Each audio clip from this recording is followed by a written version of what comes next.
So, sa cruise control, kailangan lang may certain speed ka, 360.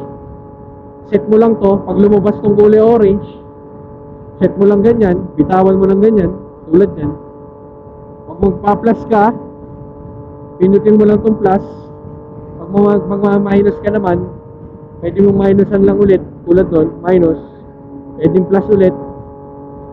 Pag papatayin mo naman, hawakan mo lang ulit yung clutch, or mag-brake ka, babalik na siya ulit sa manual mode.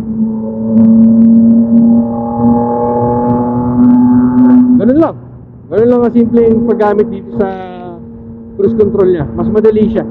Yun lang, hindi ko nagustuhan yung mga controls na hirap, lalo na itong menu, hirap gamitin.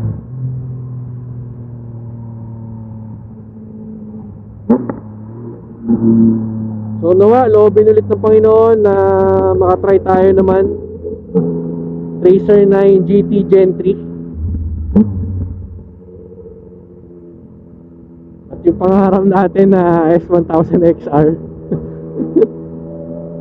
Hindi malabo yun kasi ito nga hindi ko ina-expect na magkakaroon ako. Sabi ko, Lord, kahit CB400 na luma lang, pero pinagkaloob pa rin sa atin, ano. Lahat naman galing sa kanya.